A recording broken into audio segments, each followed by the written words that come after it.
ನಮಸ್ಕಾರ ಸ್ನೇಹಿತರೆ, ಎಲ್ಲೆಡೆ ಡೆಂಗು ಫೀವರ್ ತುಂಬಾ ಹರಡ್ತಿದೆ. ಹಾಸ್ಪಿಟಲ್ ಎಲ್ಲ ತುಂಬಾ ಪೇಷಂಟ್ಸ್ ಬರ್ತಿದ್ದಾರೆ.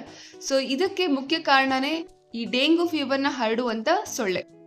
ಸೊ ಇದು ಆಕ್ಚುಲಿ ಯಾರಿಗಾದ್ರೂ ಡೆಂಗು ಫೀವರ್ ಬಂದಿದ್ರೆ ಅವ್ರ ಜೊತೆ ನೀವು ಊಟ ಮಾಡೋದ್ರಿಂದ, ಅವ್ರಿಗೆ ಟಚ್ ಮಾಡೋದ್ರಿಂದ ಡೆಂಗು ರೋಗ ಸ್ಪ್ರೆಡ್ ಆಗೋದಿಲ್ಲ.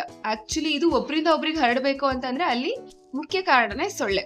ಸೊ ಇದನ್ನ ಸೊಳ್ಳೆ ನಿಯಂತ್ರಣ ನೀವು ಮಾಡ್ಲೇಬೇಕು. ಡೆಂಗು ಜ್ವರದಲ್ಲಿ ಏನೇ ಲಕ್ಷಣ ಇರುತ್ತೆ ಗೊತ್ತಾ ನಿಮ್ಗೆ? ಯೂಶಲಿ ಹೈ ಫೀವರ್ ಇರುತ್ತೆ, ತುಂಬಾ ಜ್ವರ ಇರುತ್ತೆ, ಮೈ ಕೈ ನೋವು, ಸ್ಪೆಷಲಿ ನಿಮ್ಗೆ ಮೂಳೆ ಜಾಯಿಂಟ್ಸ್ ಪೇನ್ಸು ಮತ್ತೆ ಮೂಳೆ ನೋವಿರುತ್ತೆ, ಮತ್ತೆ ಮೈ ಮೇಲೆಲ್ಲ ರೆಡ್ ರ್ಯಾಶಸ್ ಆಗುತ್ತೆ. ಕೆಲವರಿಗೆ ವಾಮಿಟಿಂಗ್ ಜಾಸ್ತಿ ಆಗುತ್ತೆ, ಪ್ಲೇಟ್ಲೆಟ್ ಕೌಂಟ್ ತುಂಬಾನೇ ಕಡಿಮೆ ಆಗುತ್ತೆ.